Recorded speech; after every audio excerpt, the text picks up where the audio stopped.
বাংলাদেশ সরকারি কর্মকর্তা কর্মচারী কল্যাণ সমিতি খুলনা মহানগর ও জেলা শাখার উদ্যোগে বৈষম্যমুক্ত নবম পে স্কেলের গেজেট প্রকাশ ও বাস্তবায়নের দাবিতে প্রতিনিধি সমাবেশ ও আলোচনা সভা অনুষ্ঠিত হয়েছে।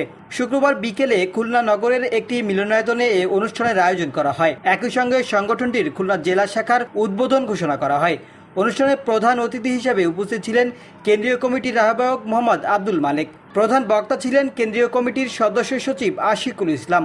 বিশেষ অতিথি হিসেবে বক্তব্য দেন শেখ মহিউদ্দিন প্রিন্স। প্রধান আলোচক হিসেবে বক্তব্য দেন কেন্দ্রীয় কমিটির যুগ্ম আহ্বায়ক মোহাম্মদ শাহিন খান সহ সংগঠনের কেন্দ্রীয় ও স্থানীয় নেতৃবৃন্দ। সভায় বক্তারা বলেন, সরকারি কর্মকর্তা কর্মচারীদের জীবনমান উন্নয়ন ও কর্মক্ষেত্রে বৈষম্য দূর করতে দ্রুত নবম পে স্কেলের গেজেট প্রকাশ ও বাস্তবায়ন জরুরি। তৎকালীন আওয়ামী লীগ সরকারের আমলে পে স্কেলের জন্য রাস্তায় ঘুরেছি, রাস্তায় আন্দোলন করেছি। তখন সেই আন্দোলনের ফলে সরকার আমাদেরকে 5% প্রণোদনা দিয়েছিল, ঠিক কিনা? সেই 5% প্রণোদনা পাওয়ার পর অন্তর্বর্তীকালীন সরকার আসলো 2024 সালে। এই সরকারের আমলেও আমরা আবার আন্দোলন সংগ্রাম করেছি।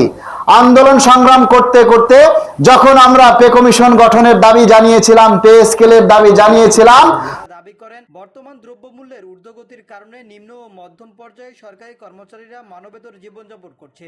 তাই দ্রুত সময়ের মধ্যে একটি বৈষম্যমুক্ত পে স্কেল কার্যকর করতে হবে। অনুষ্ঠানে বিভিন্ন সরকারি দপ্তরের কর্মকর্তা কর্মচারী এবং সংগঠনের নেতাকর্মীরা উপস্থিত ছিলেন।